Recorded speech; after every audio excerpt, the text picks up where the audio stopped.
Guilt tripping, the invisible chains that bind the human spirit. Imagine, for a moment, standing in a vast open landscape. The sky above is infinite, clouds drift lazily, and the wind whispers stories of ages past. Before you stretches a path, winding through these terrains of human connection. On this journey, you encounter many forces, some nurturing, some destructive. Among the most insidious is a force woven from delicate, almost invisible threads. Guilt. Guilt, this complex and universal emotion, is an essential part of our moral framework. It signals when we've done something that conflicts with our internal sense of right or wrong. It can propel us toward remorse, accountability, and growth. Yet, like a double-edged sword, guilt can also be manipulated, twisted into a tool of control that enslaves the human spirit. This is what we call guilt tripping, a subtle art of emotional manipulation designed not to foster awareness or remorse, but to dominate and distort. Let's begin by exploring the essence of guilt. When you feel genuinely remorseful, it is a voice within that whispers gently, a moral compass nudging you toward better choices. It is rooted in authenticity, a recognition that your actions, consciously or unconsciously, have caused pain or discord. Genuine guilt is a mirror held up to your soul, offering an opportunity for repentance, corrective action, and growth. It fosters humility and compassion. But guilt tripping, a powerful deceit, twists this natural emotion into a weapon. It manipulates your longing to be good, your desire to be loved, and your deep-seated need for permission.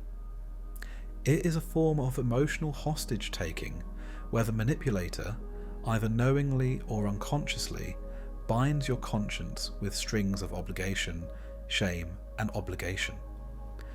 As a traveller who encounters such tactics, it becomes vital to recognise their underlying mechanisms, their language, and most importantly, their effects on your inner world.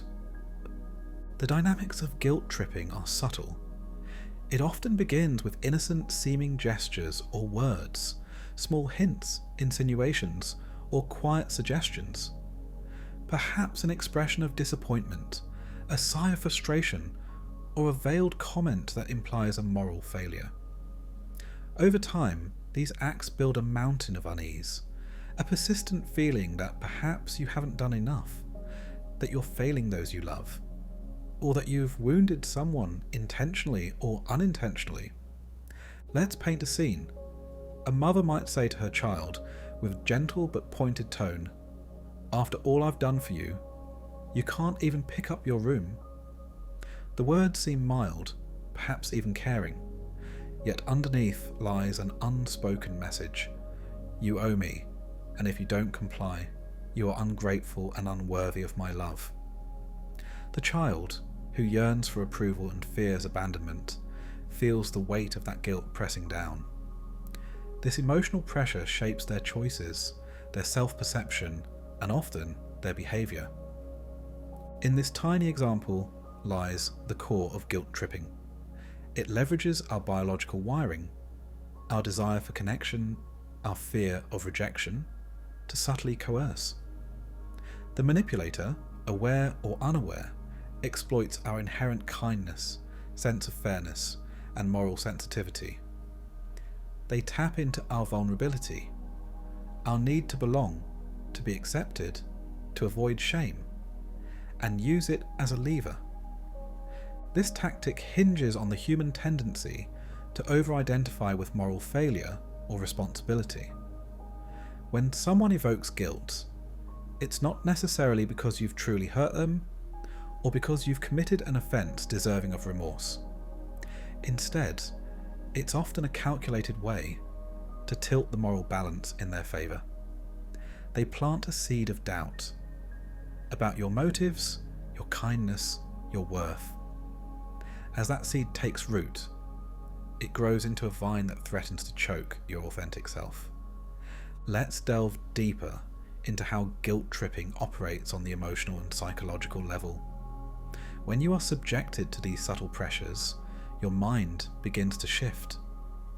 You start to doubt yourself, your intentions, your actions, your worth. The voice of the manipulator echoes in your head, softly but persistently. You don't care enough. You're selfish. You've let me down.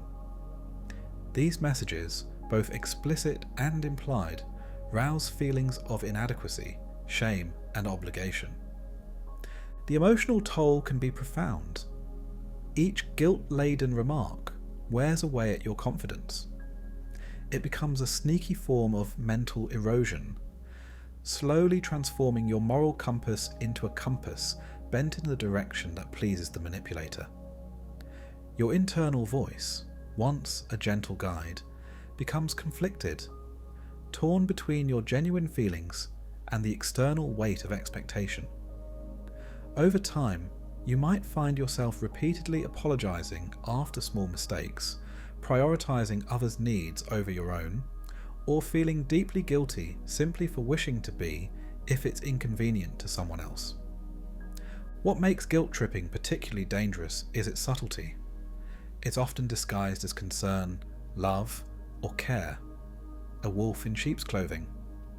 The manipulator's words may seem innocuous, even loving, but their effect is deeply corrosive. Think about the ways this manifests in everyday life. A partner who says, "If you loved me, you'd do this," or a friend who comments, "Wow, I guess I mean nothing to you if you can't help me now." These words slyly frame your choices as moral failings, your love as conditional, and your loyalty as conditional. The power of guilt tripping lies in its ability to make you feel responsible for someone else's emotional state. It creates a moral obligation where none exists, making you believe that you've betrayed loyalty, love, or decency if you don't respond in a certain way. It plays on your empathy and your moral instincts, the very qualities that make us human. But it twists those instincts into a burden, a tool for exploitation. When caught in this web, your mind and heart become a battleground. On one side, your true self, whose moral integrity is rooted in authenticity, kindness, and rationality. On the other side, the voice of the manipulator whispering, "You're a terrible person if you don't do this," or "You're ungrateful." The emotional equilibrium begins to tilt. You may experience feelings of inadequacy, shame, or anxiety. You might suppress your own needs to placate the guilt that others impose on you. It's essential to realize that guilt tripping often feeds into our deep-seated desire to be good and accepted. This is part of the human condition, a longing to belong and to be loved. When someone exploits this, it's akin to twisting a vulnerable part of ourselves to serve their narrative. They wave the banner of morality, love, or appreciation, but underneath, it's about control and emotional dominance. Understanding this is vital, because at its core, guilt tripping isn't about genuine care or concern, it's about power. The manipulator seeks to make you feel responsible for their feelings, their happiness, even their self-worth. They aim to diminish your moral agency and replace it with a sense of moral obligation rooted in guilt. This is the point where we must become fierce guardians of our internal truth. Recognize that genuine remorse and responsibility are feelings you arrive at willingly, inspired by honesty and empathy. Manipulative guilt, on the other hand, is a weapon, a distortion, used to bend you to someone else's will. Knowing this distinction is the first step toward emancipation. So, how do we protect ourselves from becoming pawns in this silent, insidious game? The first, most vital step is awareness. Develop a keen sensitivity to the subtle cues of guilt tripping, passive-aggressive remarks, persistent guilt-inducing statements, or emotional appeals cloaked in concern. Notice when your internal dialogue starts to spiral into self-blame or obligation. Pause and step back. Remember that you are not responsible for someone else's happiness or mood, especially when guilt is used to manipulate. Next, cultivate a strong sense of self-awareness and boundary setting. Know what you stand for, the boundaries that protect your emotional integrity. When guilt tries to seep into your psyche, remind yourself, my worth is not conditional on their approval or their feelings. Affirm your right to prioritize your needs without guilt. Practice responding calmly and assertively. For instance, you might say, I understand you're upset, but I won't accept responsibility for your feelings. Or, I love you, but my decision is my own, and I won't feel guilty for it. These statements serve as anchors, grounding you in your truth.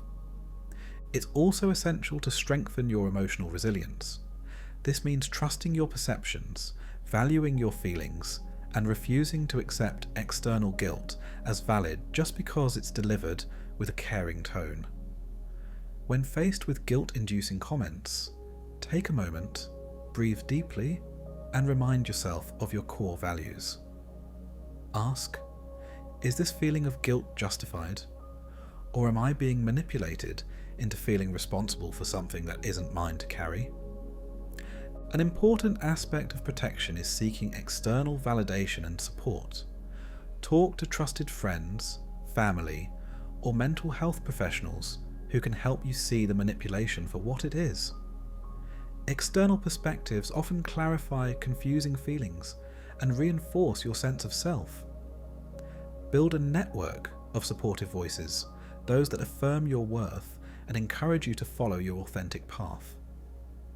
Furthermore, develop the habit of self-compassion.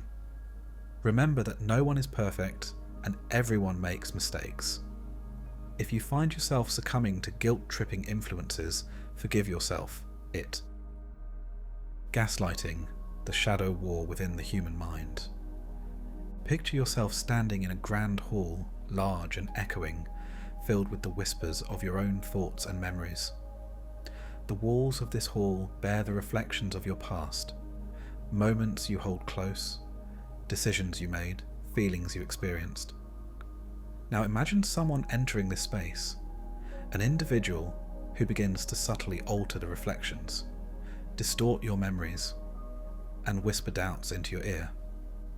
At first, the changes are small, a misremembered event, a question about your perception. But gradually, their influence grows, and the entire hall begins to shift beneath your feet. What was once certain now feels uncertain. What was once clear now blurs, as shadows of doubt creep into your mind.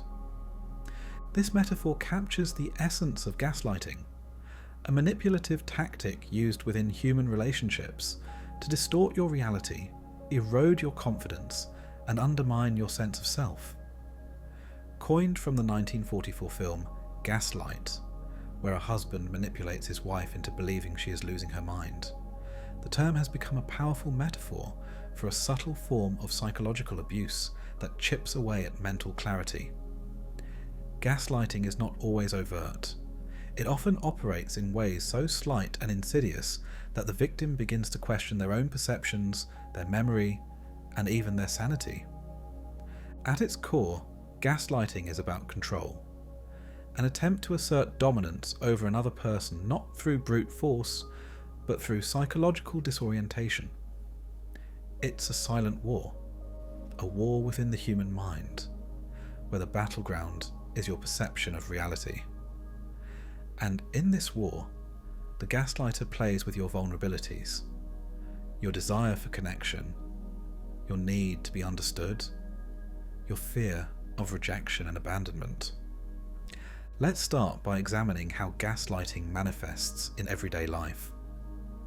You might have experienced a partner dismissing your feelings, saying you're overreacting when you are genuinely upset. Or perhaps a friend insists, that never happened, when you recall a conversation vividly. In workplace dynamics, A colleague might insist that your recollection of events is incorrect, subtly sowing seeds of doubt about your memory. Over time, these repeated dismissals and distortions foster confusion, anxiety, and self-doubt. One of the most insidious aspects of gaslighting is its cyclical nature. The manipulator often begins with small, almost harmless-sounding denials or contradictions. "You're imagining things," they might say after a disagreement. "That's not what I meant." Or, "You're too sensitive." These phrases are designed to make you question your judgment gently, to cast doubt on your inner voice.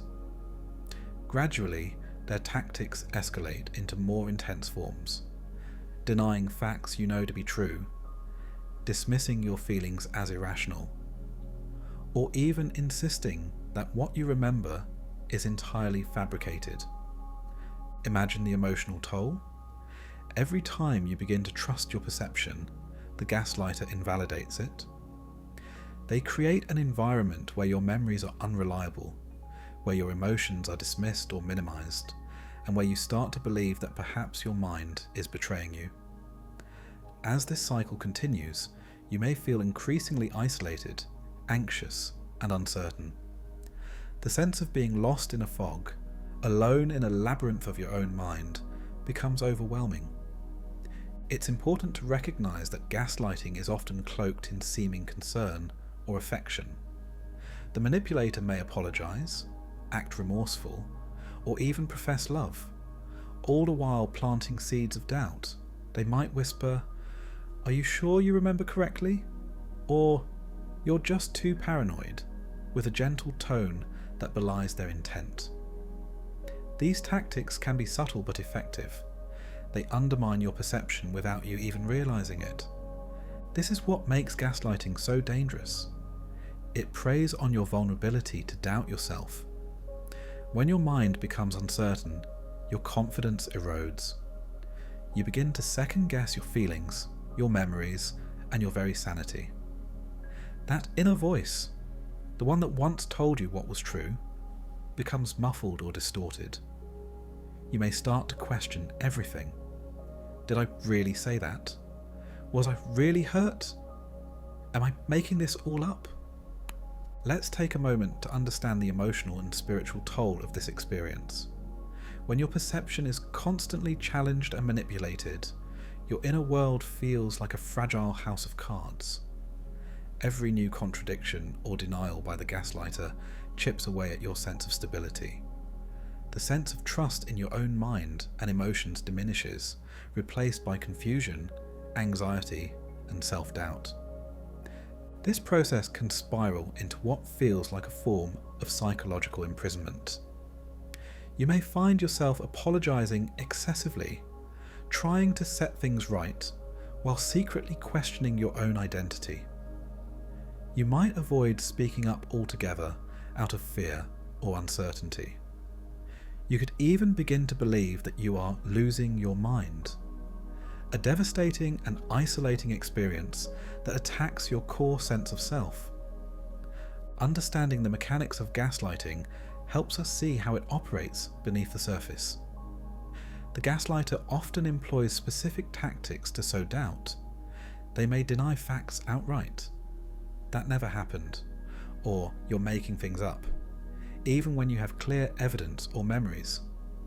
They may use misdirection, shifting the focus away from their behavior onto your supposed flaws. "You're too sensitive," or "You're irrational." Sometimes they employ trivializing statements, "You're overthinking," to dismiss your feelings and minimize your reality. Another common tactic is to project, accusing you of what they are actually guilty of. For example, a gaslighter might say, "You're paranoid," when they themselves are being controlling or suspicious. This tactic is a form of psychological projection that not only shifts blame, but also confuses the victim, making it harder to discern truth from lie. The emotional weight of this can be profound. Over time, victims may develop symptoms similar to anxiety, depression, and even post-traumatic stress. Their confidence, self-esteem, and sense of safety are systematically eroded, all done subtly so as not to attract overt suspicion. The victim's internal trust collapses, leaving them vulnerable to further manipulation. So, what makes gaslighting a particularly insidious form of emotional abuse is its capacity to erode the very foundation of one's identity, their sense of who am I? What is real? What do I believe? When the person's perception of reality is challenged relentlessly, their internal moral compass becomes difficult to trust. They begin to feel as if they are losing their grip on reality, that their mind is betraying them. In truth, gaslighting is a form of psychological warfare, a war fought within the territory of the human mind. It's a violation of the sacred space of inner truth, a distortion of what is real, a silencing of one's authentic voice. It's designed to make the victim doubt, to fracture their sense of certainty, so that the manipulator can assert dominance behind a curtain of doubt and confusion. Recognizing gaslighting for what it is requires a keen eye and a deep inner awareness. The first step toward healing is to notice the subtle signals, those increasing doubts, the inconsistent stories, the feelings of confusion. When you find yourself second-guessing your memories or feelings, pause and ask, is this doubt coming from an internal source, or is someone trying to distort my sense of reality? Shielding yourself from gaslighting involves cultivating an unwavering trust in your perceptions and emotions.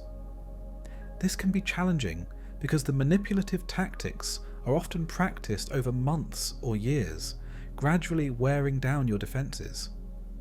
To protect yourself, it's essential to build a core of self-awareness. Keep a journal of your experiences, feelings and memories. Seek confirmation from trusted friends or allies who value your truth. Remember, no one has the right to invalidate your inner experience. Developing a voice of calm certainty can be transformative. When someone suggests you're imagining things or that your feelings are invalid, respond firmly, I know what I experienced, or my feelings are valid and deserve respect. Practice asserting yourself, even in small ways, to reinforce your inner authority. It's equally important to seek support. Therapy, trusted friends, or support groups dedicated to healing emotional abuse provide validation and perspective. When you share your story, you regain clarity and strength. Their objectivity can help you distinguish between your authentic self and the distorted narratives being imposed upon you. Ultimately, escaping gaslighting involves re-establishing trust in yourself, your perceptions, your memories, your feelings. It demands patience and compassion, both for yourself and for the process of healing. Recognize that gaslighting seeks to make you doubt your truth, but your truth is rooted in your lived experience, your feelings, and your perceptions. Nurture that truth with kindness and resilience. Remember always that no one has the right to rewrite your inner narrative or control your sense of reality. You are the sole custodian of your inner universe.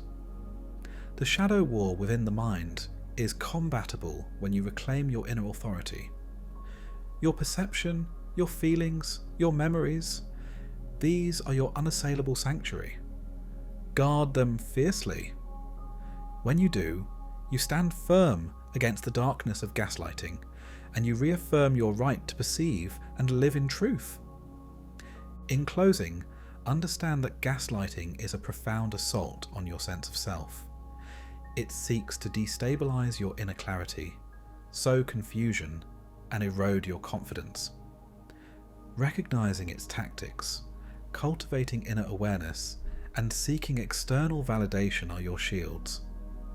Most importantly, trust yourself, your perceptions, feelings, and memories, because they are the foundation of your authentic existence. When you stand rooted in your truth, the shadows of doubt cannot. The illusion of authority when wisdom becomes a weapon. Picture, if you will, a grand hall filled with opulent portraits, images of sages, scientists, leaders, and revered figures whose words have shaped civilizations. This hall, vast and sacred, symbolizes our deep reverence for knowledge, expertise, and authority. We look up to those who possess wisdom, credentials, and experience. Unconsciously, we hold their words in high regard, trusting their judgment and insight. It's a noble trait. Our admiration for knowledge is part of our human quest for truth, growth, and understanding. Yet, within this grand hall, shadows lurk. Shadows cast by those who exploit our reverence for authority, twisting it into a tool for manipulation. When someone cloaks themselves in the mantle of expertise, whether through formal credentials, reputation, or merely the confident tone of their voice, they wield a potent influence over others. This influence, if unchecked, can become a subtle, insidious form of manipulation, an appeal to authority that warps our perception of reality. Let's explore how this tactic operates. Imagine a world-renowned scientist standing before an audience, their credentials proudly displayed. Their voice commands attention, their words are carefully chosen, and every phrase is laced with the weight of presumed knowledge. Naturally, we listen. We trust their insights, especially on matters we are unfamiliar with. But what happens when this trust is exploited? When expertise is used not to enlighten, but to influence and control? This is the essence of the appeal to authority. It is often a rhetorical strategy, a form of persuasion rooted in the assumption that authority equates to truth, an assumption that, on the surface, seems logical but can be dangerously misleading.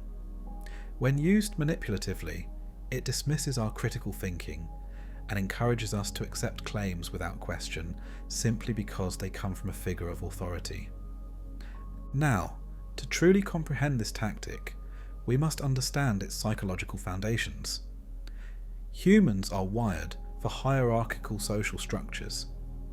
Historically, we have looked toward elders, shamans, leaders, and experts because their knowledge or experience often saved lives and maintained social cohesion. Our reverence for authority is rooted in evolutionary survival strategies. Listening to those with experience increased the odds of safety and success. But this deeply ingrained tendency has its pitfalls. When someone employs an appeal to authority manipulatively, they tap into our evolutionary tendency to defer to perceived expertise. They present themselves, whether genuinely or falsely, as possessing the ultimate truth. They wield their credentials, reputation, or confidence like a crown of legitimacy, making it seem impossible or foolish to question them. Let's bring this to life with a story. Imagine a person who claims to be a medical professional. They wear a white coat, speak confidently, and cite scientific studies. Perhaps even post fabricated credentials to bolster their claim. They tell you with certainty that certain health practices are harmful, or that a particular treatment is unequivocally safe or dangerous. They say, as a doctor, I can tell you that this is the case. Or, my years of experience have shown me otherwise. Their tone is authoritative, their posture assured. You feel a deep sense of trust, because after all, they are an expert. But what if they are mistaken? What if they are deliberately misleading? The problem is that their authority, however real or feigned, can overshadow your ability to critically assess their claims. It may even cause you to dismiss your own research or intuition, feeling an implicit sense of obligation to accept their words because of their perceived expertise. In these moments, the danger lies not just in the false advice, but in abdication of your own judgment. Your mind, conditioned to respect authority, may suppress doubts that surface, deeming questioning as disrespectful or naive. It becomes a quiet, powerful influence that can lead you astray. making you accept misinformation, follow dangerous advice, or surrender your autonomy in decision-making. The appeal to authority is particularly persuasive because it plays on our natural admiration for knowledge, credentials, and experience. Its effectiveness is amplified when the authority figure is confident, assertive, and speaking with conviction. Confidence becomes a mask, an illusion of certainty that convinces the listener of the legitimacy of their claims, even in the absence of evidence. Let's take this a step further. Consider how this tactic is often employed in modern society. Advertisements frequently feature doctors or scientists endorsing a product, lending it the aura of credibility. Politicians invoke expert opinions to justify policies. Companies showcase respected figures to lend authority to their claims. Online, social media influencers often present themselves as authorities on health, finance, or relationships, wielding their perceived expertise to influence millions. But beneath this veneer of authority lies a critical question. Are they truly experts? Or are they simply skilled at persuasion, at presenting themselves convincingly? Do they possess the knowledge, evidence, or integrity to substantiate their claims? The line between genuine expertise and manipulative authority can be thin. Recognizing this distinction requires a conscious effort. It calls for critical thinking, a willingness to question, investigate, and verify. Remember, credentials and titles do not necessarily guarantee truth. An expert can be mistaken, biased, or even intentionally deceptive. Your role is to develop a healthy skepticism, an ability to evaluate the substance behind the authority rather than accepting it blindly. The danger of blindly trusting authority is profound. History is replete with examples. Scientific errors, political manipulations, and corporate deceptions, where respect for authority has led to calamity. From pseudosciences to government propaganda, the over-reliance on perceived expertise has often resulted in harm and disillusionment. So how can you protect yourself from falling into the trap of the appeal to authority? The first step is awareness, recognizing when someone employs their credentials, reputation, or confidence to influence you. Ask yourself, is this person's claim based on solid evidence or just their assertion? Do they have the qualifications they claim? Are there alternative viewpoints I should consider? Second, develop the habit of independent verification. Seek out credible sources, cross-reference claims, and consult experts with differing perspectives. Your critical thinking skills are your shield. Question, analyze, and challenge assertions, regardless of how authoritative they sound. Third, understand that true expertise involves humility, an acknowledgement of the limits of knowledge. Be wary of those who speak with absolute certainty or dismiss questions as disrespectful. Genuine experts welcome skepticism, evidence-based debate, and ongoing inquiry. Fourth, trust your own judgment and internal experience. If a claim resonates with your intuition or conflicts with your understanding, don't dismiss that feeling. Remember, authority does not replace your innate capacity to think and reason. Finally, cultivate humility in your own assertions. Recognize that no one has all the answers, and that expertise is often provisional and subject to revision. The path to truth is a collaborative journey, not a debate won by authority alone. Let's reflect with a story. Picture a young woman seeking medical advice. She encounters a seasoned doctor who dismisses her concerns, asserting, "As a veteran physician, I know best." Yet, her research and instincts tell her something is amiss.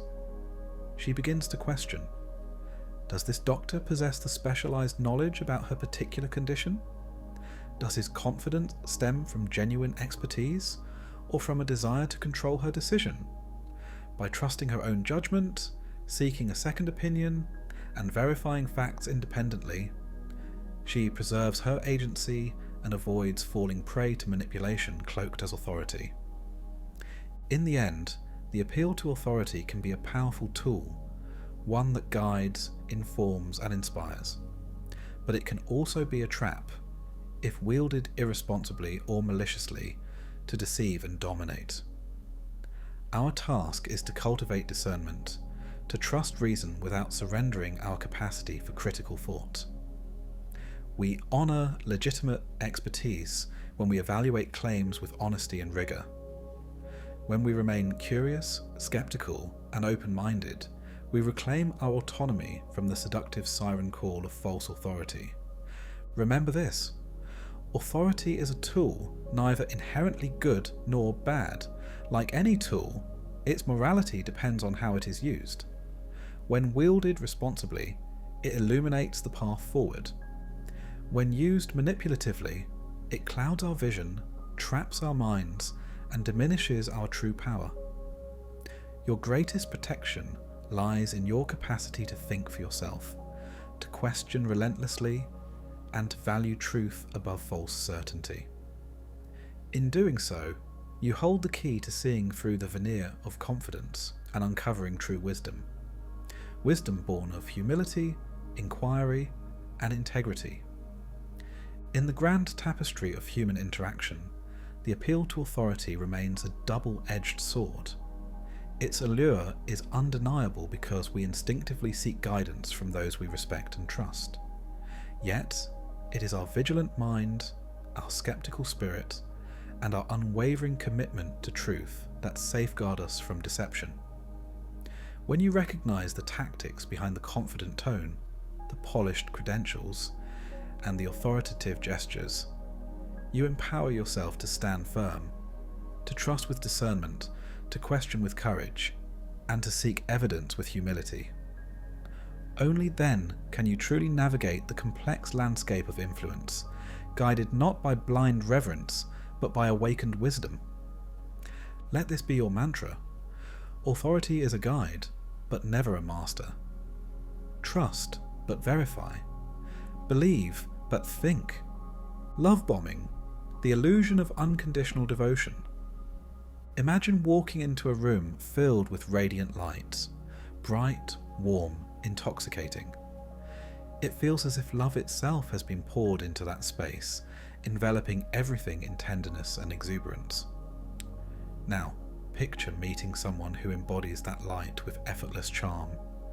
A person so charismatic, so kind, so attentive, that it seems as if they have unlocked the very secret of creating happiness. Their words are like honey, their gestures gentle and reassuring. You feel seen, appreciated, and utterly loved. It's as if they have opened a window into your soul and are pouring warmth into every corner of your being. This initial phase of love, so intense, so overwhelming, can feel like the most beautiful gift life has offered. They send you heartfelt messages morning and night, shower you with compliments, buy you thoughtful gifts, and make grand promises of forever. You are swept into a whirlwind of affection that feels almost surreal. It's easy to believe this person genuinely sees your worth, values your presence, and would do anything to make you happy. This is love bombing, a term that might sound poetic, but conceals a more troubling reality.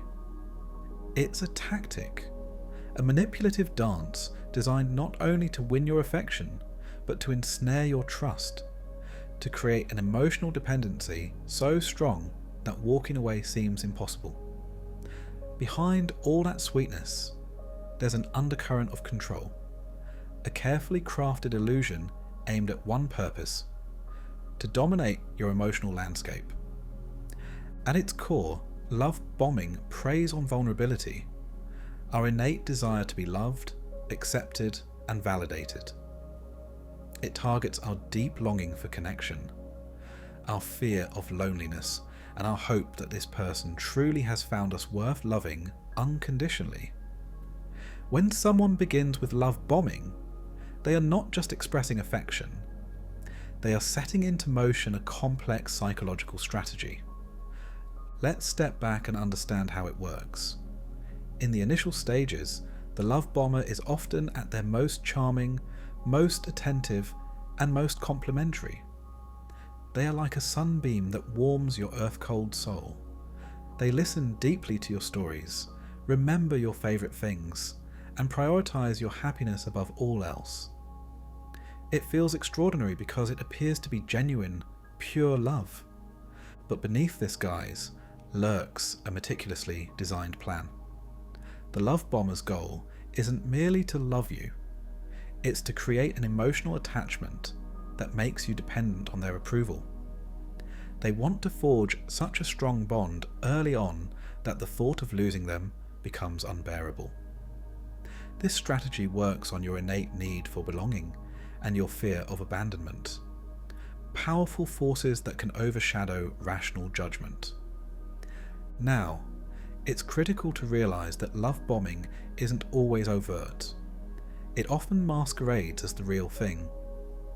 That's part of its insidious nature. It's designed to feel authentic, even divine. The love bomb may include relentless displays of affection that seem ideal, excessive gifts that seem heartfelt, and promises that seem timeless. Often, they validate your feelings, affirm your worth, and make you feel uniquely special. It's intoxicating because it feeds your hope that you've finally found your soulmate. However, the danger is in the timing. Love bombing is usually most intense early on, an emotional high that can cloud your ability to see clearly. It's a strategic move, a form of psychological manipulation that aims to quickly establish a bond so strong that you are willing to overlook warning signs, red flags, or inconsistencies that might later surface. Think of it as a grand emotional transaction, an investment of trust and vulnerability in hopes of mutual love. But what often hidden from view is that the love bomber's true intention is to maintain control, to mould your perceptions, to silence doubts before they form. They may be calculating or genuinely unaware, but the effect remains the same. Your emotional dependence deepens, and your boundaries begin to blur. Let's walk through a story. Suppose a woman meets a man who showers her with attention from the very first day. He writes her love poems, calls her multiple times a day, surprises her with small gifts, and tells her she's the most beautiful girl he's ever known. His words are poetry, full of admiration, promise, and devotion. She feels euphoric, like she's finally found someone who truly understands her, someone who cherishes all that she is. Her doubts fade as her heart swells with hope. But after a few weeks, the tone begins to shift subtly. The compliments become less frequent, replaced by subtle guilt trips or criticisms masked as concerns. "You're overthinking," he might say when she expresses doubts. Or he might withhold affection unless she does exactly what he wants, making her feel guilty or unworthy otherwise. Her mind, once clouded with love and admiration, starts to fragment with conflicting feelings. Is this really love? Or was I just swept away by a temporary illusion? The spiral begins, trusting her heart versus questioning her mind. This is how love bombing can evolve into manipulation. The initial flood of affection lays a strong emotional foundation, deliberately designed to create attachment. When doubts arise, the manipulator might withdraw temporarily, the silent treatment, or shift into more controlling behaviours. The recipient, craving the early love, may cling even tighter, rationalising the controlling behaviours as anxiety or insecurity, unaware of the groundwork laid for manipulation. What makes love bombing so compelling and dangerous is that it seems so genuine. It hits the deepest parts of us, the primal longing to be cherished, and triggers reactions rooted in our survival instincts. Our minds might tell us to be cautious, but our hearts say, this feels right, because the love feels so intense, so overwhelming, so rare. Yet beneath this flood of affection lies a vital truth. Love bombing is a strategic act of psychological control. It's about establishing an emotional foothold. The person doing the love bombing is often seeking to shape your perceptions, to make you see them as your only source of happiness, your only meaning. If they succeed, your independence, your critical judgment, and your authentic self becomes secondary to their influence. Now, to protect yourself, it's essential to recognize the signs early. Pay attention to the pattern. Does their affection feel too intense too soon? Is it unpredictable, showering love one moment and withdrawing it the next? Do they demand constant reassurance, or make you feel guilty for wanting space or expressing doubts? If so, it's time to pause and reevaluate. The key is to remember that genuine love develops organically over time, gradually, naturally, with respect for boundaries. Love bombing, by contrast, is rapid, all-consuming, and often unbalanced. Trust your intuition. If something feels too good to be true, it probably is. Take a step back and analyse the motives behind the affection. Is it about mutual growth, respect, and authenticity? Or about control, dependency, and possession? Set healthy boundaries from the start.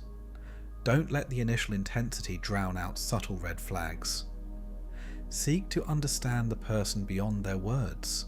Observe their actions, their consistency over time, and how they respond when you express your needs. Don't dismiss your feelings, and don't succumb to guilt or shame if doubts arise. Remember, true connection isn't about relentless affirmation or grand gestures alone. It's built in everyday behaviours: respect, honesty, patience, and mutual care. Love bombing is an illusion of perfection, an elaborate facade that eventually cracks under the weight of reality. When it does, what remains is the true test of genuine love, whether both parties can navigate imperfections, set boundaries, and appreciate each other's humanity. Finally, always nurture your own sense of self-worth. Love should add, not diminish. If you find yourself constantly trying to keep someone happy, bending over backward, or feeling anxious and guilty for asserting your needs, stop and question. Love should be reciprocal, grounded in respect, trust, and authenticity. In the end, love bombing is a seductive illusion, a dazzling mirror that reflects what we most desire: unconditional love and acceptance. But beneath that glittering surface lies a shadow of manipulation. Recognize the pattern early, trust your instincts, and hold firm to your boundaries. The most powerful shield against love bombing is self-awareness. Knowing yourself, valuing your independence, and refusing to accept illusions wrapped in affection. Because real love, the kind that endures, is rooted in respect, patience, and mutual growth, not in floods of temporary affection that can drown your sense of self. When you stand firm in your truth and listen to your inner voice, you will see through the illusion and find a love that elevates rather than diminishes your human spirit. In your journey through life and love, remember this: the brightest illusions often hide the deepest truths. When someone overwhelms you with affection early on, step back and breathe. Ask yourself, does this love respect my boundaries? Does it grow steadily and naturally? Or am I caught in a fleeting mirage? Trust in yourself as the only true guardian of your heart, and you'll find amidst the illusions the genuine love that endures. The mask of the victim. unravelling the illusion of suffering for control. Imagine a theatre stage. On it, a figure stands, cloaked in a shifting guise, a mask of suffering, despair, and helplessness. They speak softly, voice trembling with emotion, their eyes brimming with tears that mirror the audience's sympathy. Every word they utter radiates vulnerability, eliciting immediate compassion from those around them. They tell stories of injustice, pain, and betrayal. Their voice, laced with sorrow, commands attention and concern. In this scene, the figure is not merely expressing genuine suffering, they are performing. They are the master of their role, the eternal victim. This persona is an ancient, often subconscious tactic used in human relationships, a subtle manipulation designed to garner sympathy, deflect responsibility, and wield emotional power over others. It's a mask, sometimes transparent, sometimes layered with complexity, that many wear to gain advantage at the expense of truth and authentic connection. Understanding this dynamic requires stepping outside the theatre and examining the psychology behind the manipulative victim. Because at its core, this tactic is about control, a way to divert focus from one's own faults, mistakes, or shortcomings by highlighting one's suffering instead. The person playing the victim uses their perceived helplessness as a shield, their vulnerability as a weapon. Let's explore how this tactic manifests in everyday life. Picture a person who constantly complains about how unfair life has been to them. They recount past betrayals, unfair judgments, and unimaginable hardships. Yet beneath those narratives often lies a deeper desire for control. They craft their identity around perpetual suffering, positioning themselves as the one who always bears the burden, the innocent, misunderstood soul. Every disagreement becomes a moral violation, every criticism an attack. When confronted, they might raise their voice, tears in their eyes, and say, "You don't understand what I've been through," or "No one cares about me." This display of victimhood draws people in, evoking empathy and guilt. It's easy to feel compassion towards someone who appears so fragile, so wounded. But here's the subtlety. In many cases, this victimhood is a carefully constructed role, a strategic performance meant to manipulate those around them. The role garners attention, avoidance of responsibility, and compliance from others, sometimes at the expense of the person's authentic growth or the relationship's honesty. The roots of this tactic are deep within human history and psychology. We are social creatures, evolutionarily driven to seek support, sympathy, and validation. When someone perceives their vulnerabilities are not being recognised or acknowledged, they may take on the victim role as a survival mechanism, seeking to gain protection, attention, or even revenge. It's a form of social armour and a way to shift blame, avoiding accountability for their own actions or inactions. Let's consider a story. A woman named Lisa had always been a caring, empathetic person. Yet, in her relationship with Mark, she notices a pattern. Whenever Mark is confronted about his irresponsibility, laziness, or dishonesty, he suddenly becomes overwhelmed with feelings of betrayal, abandonment, and injustice. He claims he is the one suffering, the one who is misunderstood by everyone, by his boss, by friends, and particularly by Lisa. He twists conflicts into accusations. "You don't know what it's like for me," or "No one appreciates what I've been through." His tears, his tone of despair, make Lisa feel guilty. She begins to doubt herself, her judgments, her feelings. Over time, Lisa notices that Mark's victim persona is wearing thin her patience and her sense of clarity. She begins to feel drained, responsible for his well-being, and increasingly confused. questioning whether her perceptions are distorted. Mark, in his role, avoids taking responsibility for his actions, instead positioning himself as the wounded party, forever suffering, an innocent scapegoat in the drama of his life. His victimhood becomes his cloak, his way to manipulate her sense of guilt and obligation. This story illustrates how a person playing the victim can wield emotional power.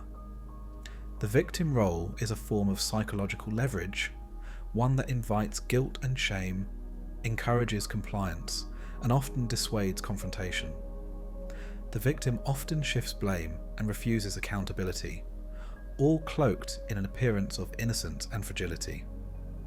This creates a power imbalance where the victim's suffering is used to control or influence others, whether consciously or unconsciously. Now, why do people adopt this manipulative victimhood? At its heart lies insecurity, fear of abandonment, shame for perceived inadequacies, or a desire for sympathy. It can be an unconscious strategy to avoid facing one's flaws or mistakes, replaced instead by the constant narrative of suffering.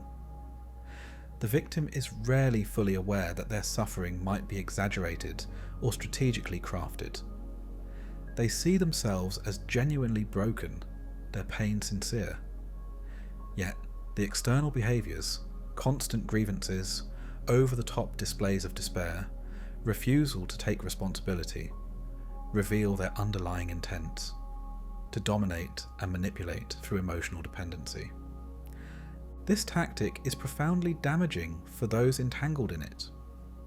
When someone plays the victim, they often evoke guilt, an emotion designed to create bonds and foster empathy that instead becomes a chain of emotional blackmail. The victim's suffering, genuine or exaggerated, compels others to comfort, excuse, or even rescue. Over time, this can erode authentic agency, encouraging codependency, resentment, or helplessness. Imagine an environment where someone constantly claims to be a victim. Over weeks and months, their relentless narratives of injustice drain the emotional resources of those around them. Their stories of betrayal and pain reinforce their position as someone who cannot be responsible for their circumstances.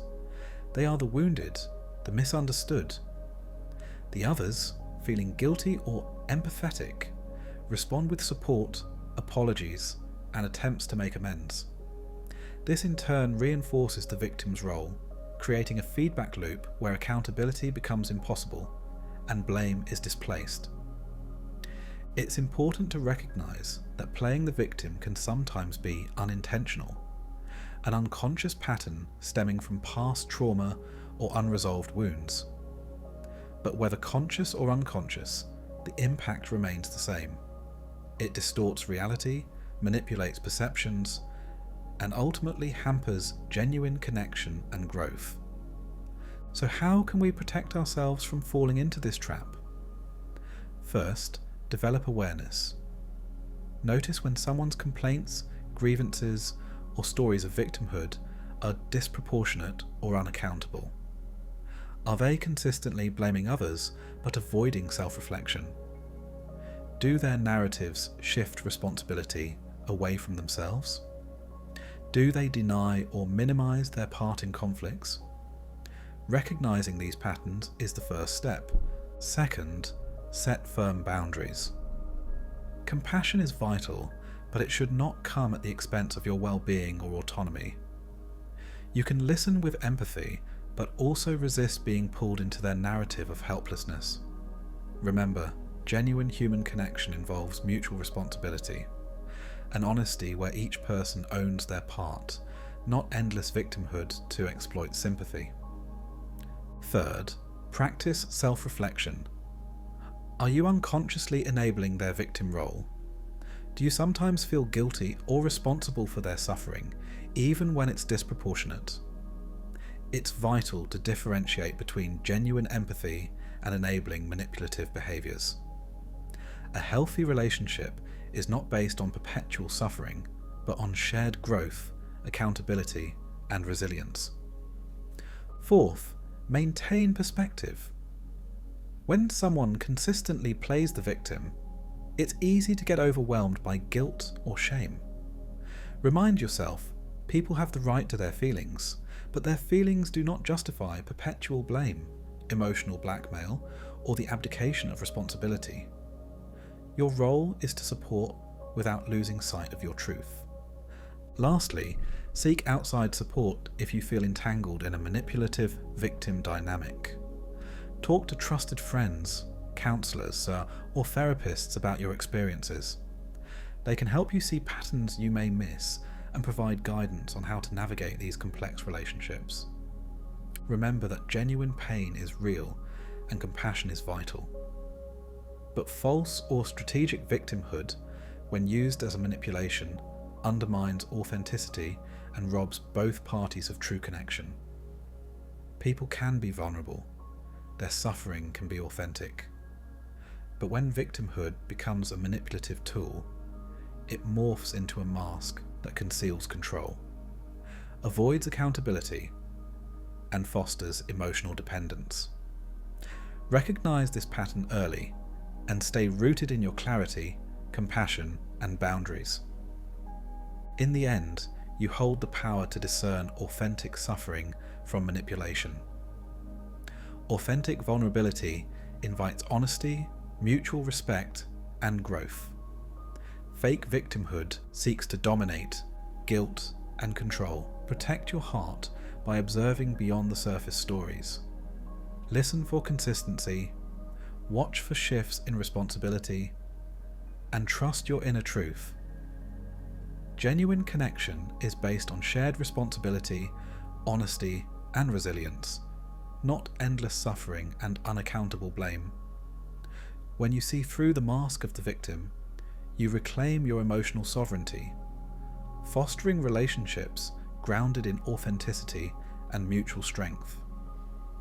In the grand narrative of human interaction, playing the victim is a potent tool, one that can distort truth, manipulate emotions, and wield control.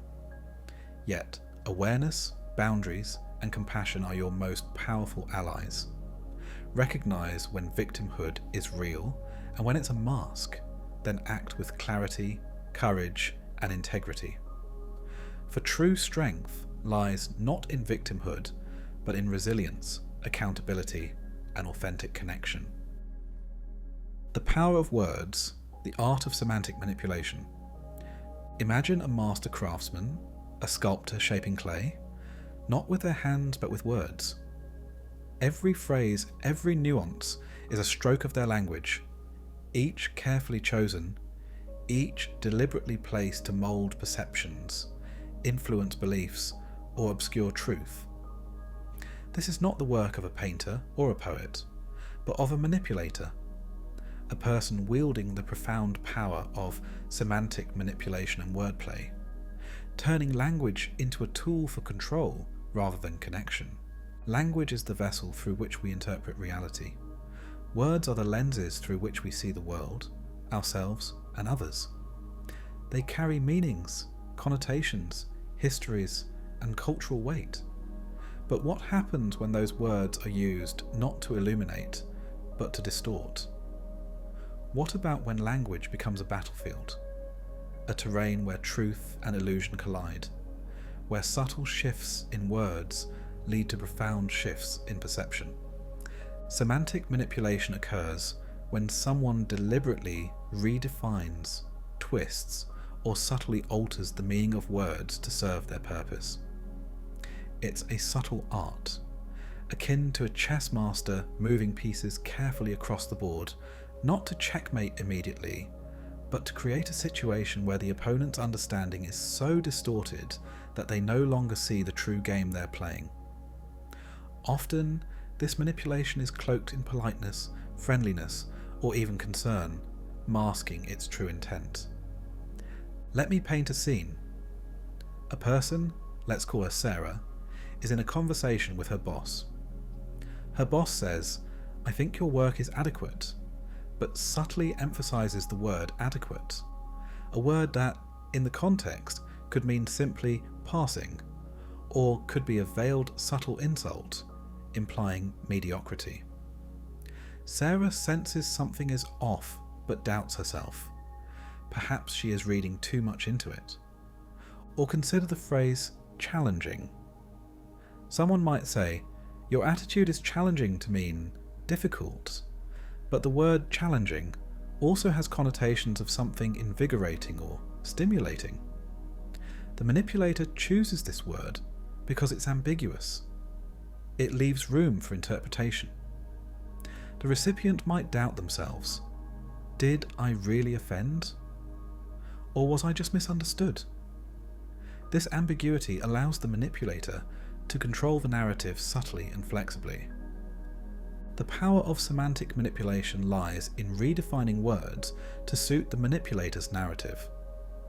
Rephrasing a harsh truth into a softer term, or vice versa, can change perceptions dramatically. For instance, calling a mistake a learning opportunity shifts blame from fault to growth. While sometimes this can be genuine, in manipulative contexts, it's a strategic wordplay aimed to minimize accountability, shifting the blame from the perpetrator to an external lesson. Words also serve as a battleground of connotations, positive or negative feelings associated with certain terms. A manipulator may exploit this by choosing words with emotional weight to sway opinions.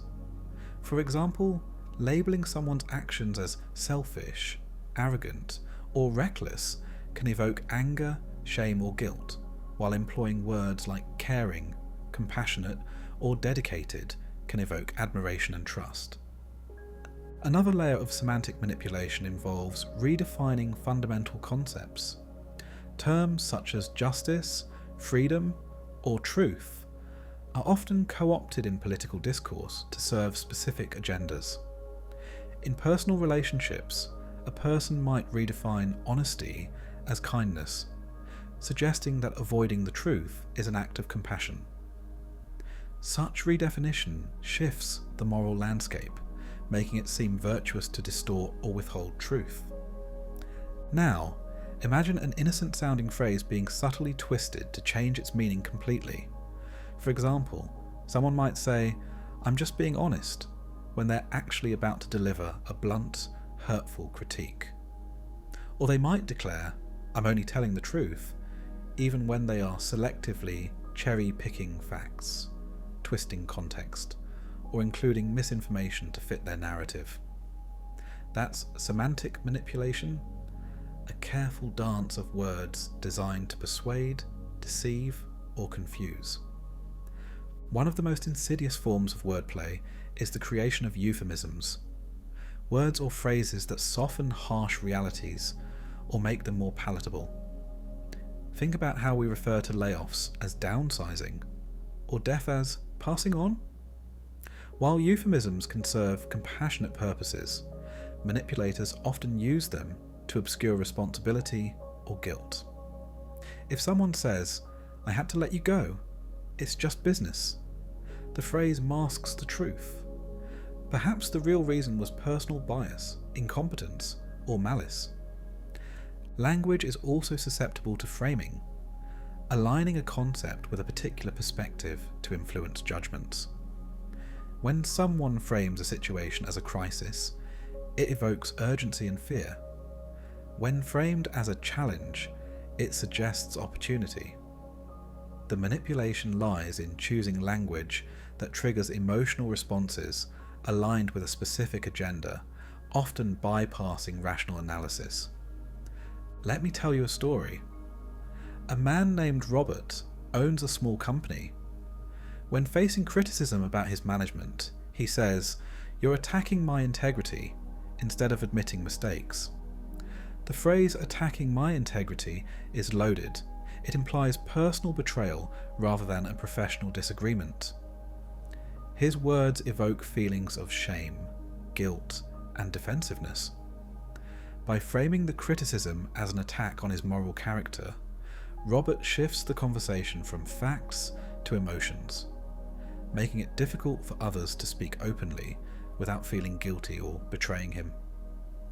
This is linguistic manipulation, using semantic shifts to control the narrative, to evade accountability, or to manipulate others' perceptions. When someone employs such wordplay, they are not necessarily lying. They are sculpting language to serve their purpose, often creating confusion and emotional entanglement. An effective way to understand and protect yourself from such tactics is to become a master of your own language. To question not just what is being said, but how it's being said. Pay close attention to loaded words, those that carry emotional or connotative weight. When someone uses a word that seems too vague, too emotionally charged, or too conveniently shifted in meaning, pause and analyze.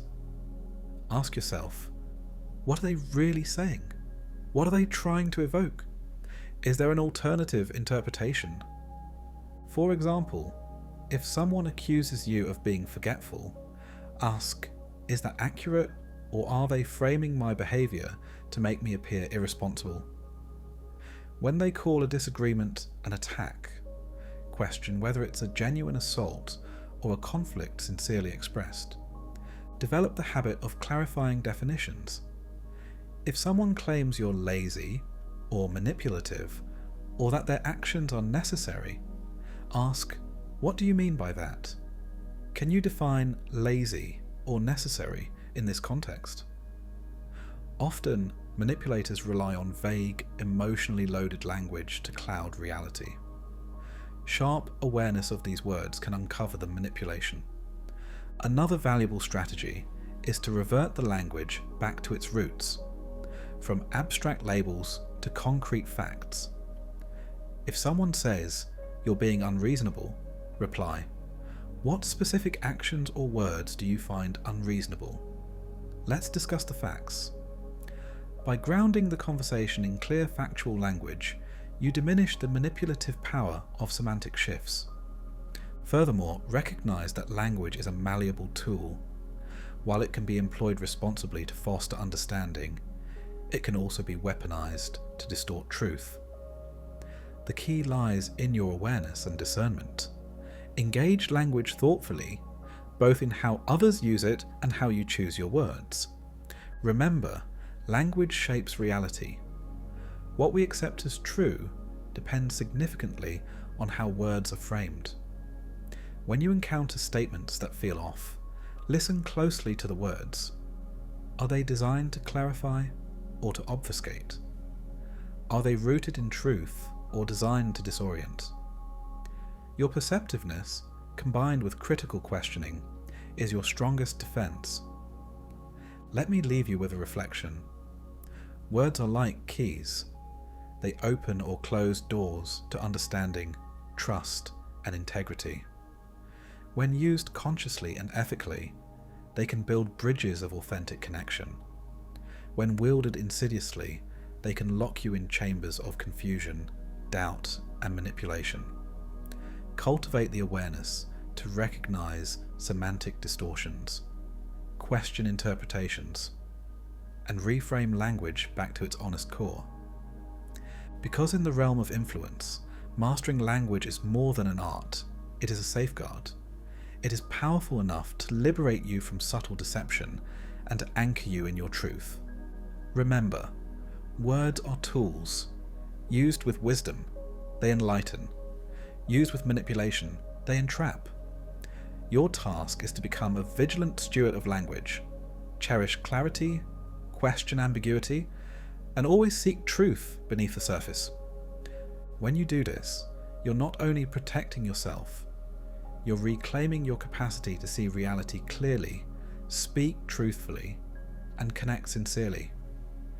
In the subtle dance of semantics, your awareness is your most vital shield. Let every word you speak and hear be a step toward authenticity, and every word you challenge be a step toward your inner freedom. Mirror of the soul, the art of projection in human manipulation. Imagine standing before a mirror, clear, bright, unflinching. The reflection you see is your truth, your features, your expression, your mood, an honest reflection of who you are in that moment. Now imagine that someone holds up a different mirror, one that distorts, amplifies, or distorts your image. As you look into it, you see not yourself, but a reflection that is twisted into something unfamiliar, unrecognizable, a shadow, a caricature, perhaps a reflection of their own perceptions instead of yours. This is the essence of projection, a psychological device and a manipulative tactic that many wield unconsciously or deliberately. It's a mirror not of reality, but of the projector's own inner landscape, a way for them to cast their own unresolved feelings, fears, insecurities, or judgments onto others, thus avoiding facing their truth. Projection is not merely a defense mechanism, it is a tool of influence, a mask that hides the projector's vulnerabilities and displaces them onto their target. Let us journey into this subtle realm of human psychology, where perception can be manipulated by the most insidious means, hidden beneath the veneer of accusation, blame, or moral superiority. To understand projection, we must first comprehend its core. It is a mirror held up not to truth, but to lie, either consciously or unconsciously. Picture a woman named Clara, who always criticizes her colleague, James, accusing him of being constantly untrustworthy and dishonest. Her accusations, sharp and frequent, seem rooted in actual observations, yet beneath her words a different truth flickers. Her own deep-seated fear of being betrayed or misunderstood. Perhaps Clara herself has lied or betrayed trust in her past, and rather than confront her own guilt, she projects it onto James, painting him as the dishonest one. She is, in truth, a mirror reflecting her hidden fears, her own unexamined guilt onto James, casting him as the villain to make her feel safer. Or consider a man named David, who frequently calls others insecure, selfish, or weak. His accusations land like arrows, piercing targets that aren't necessarily theirs. What David is unaware of is that these labels are projections of his own feelings. His fears that he is the insecure, selfish, or weak one. When others challenge him or hold differing opinions, he perceives it as a threat to his fragile self-image. His accusations are less about the people he blames, they are about his own unacknowledged inner turmoil. Projection often operates beneath conscious awareness, both for the projector and the recipient. The one projecting doesn't see the reflection of their deepest insecurities. They believe they are exposing others' faults, not revealing facets of themselves they refuse to face. They are like shadow puppeteers, casting their own darkness onto others, mistaking their own issues for external flaws. But why do people resort to this tactic? At its root, projection is a defense against vulnerability. It's easier to accuse others, to see their flaws, their shortcomings, their faults, than to examine our own. It's a way to deny responsibility, to avoid the discomfort of owning our imperfections, and to shift blame outside ourselves. Projection is often rooted in shame, shame about one's own inadequacies, failures, or fears, and turning that shame outward serves as a shield. Let's explore a story of one such dynamic. A man named Robert, a manager at a small company, begins to accuse a staff member, Anna, of being difficult, inflexible, and uncooperative, even when her actions are perfectly reasonable. To Robert, Anna is the problem, that's his narrative. But beneath his accusations lies an unspoken truth. Robert himself is struggling with control issues. He fears losing authority, making mistakes, or being judged harshly. His projections are not just about Anna, but about his own fears of inadequacy. One day, Anna, sensing a pattern, gently confronts Robert. "It seems like you're upset with me, but I get the feeling this isn't just about my actions. Maybe there's something else bothering you. Robert, caught off guard, blusters and denies. Yet, deep inside, a part of him recognises that his accusations are mask, for his own insecurity and self-doubt. Projection makes the projector appear morally superior, righteous, or justified, an essential psychological armour that deflects accountability. It's a way to shield oneself from shame by blaming others, making the target responsible for the projector's discomfort. This dynamic fuels conflict and misunderstanding, fostering a toxic cycle of blame. Recognizing projection in others, and in ourselves, is a skill that demands deep awareness. The signposts are subtle, accusations that seem exaggerated, disproportionate, or misplaced. Frequent blame of others for problems that might originate inside oneself, or beliefs that others are jealous, cruel, or dishonest, when in fact these are projections of one's own unacknowledged feelings. The first step toward protection is awareness. Notice when someone's words seem emotionally charged, overly accusatory, or disconnected from the facts. Do they accuse you of what they themselves are suffering, of being selfish when they are the one who seeks control? Do they insist that you are insecure, lying, or untrustworthy, labels that don't quite fit? When you sense that the accusation might be a reflection of their inner world, slow down and question. Next, cultivate an internal safe space, an ability to step back and observe what is truly yours and what might belong to the projector's story. If someone calls you lazy, ask yourself, is this accurate? Or does this reflect their fears about their own work ethic? If someone claims you are incompetent, consider whether it's a projection of their insecurities about their own abilities. Another powerful tool is to separate facts from interpretations. When accusations arise, respond with calm curiosity. What makes you say that? Or can you give me specific examples? This shifts the conversation from emotional blame to concrete issues, making it harder for projections to thrive unchallenged. Also, be cautious of engaging in the projector's game. Do not accept their labels without scrutiny. Sometimes a simple, "that's not how I see it," or "I'm not sure that's accurate," can be enough to disrupt their narrative. Remember, their projections often rely on your internal acceptance. They need you to believe their distortions. Remember that projection often disguises unspoken truths, fears, regrets, or shame that the projector refuses to face. Offering compassion without enabling avoidance is key. You can acknowledge feelings without accepting distorted narratives. Saying, "It sounds like you're feeling insecure," can sometimes open space for honest dialogue without feeding into their psychological shield. The deeper you understand projections, the more empowered you become.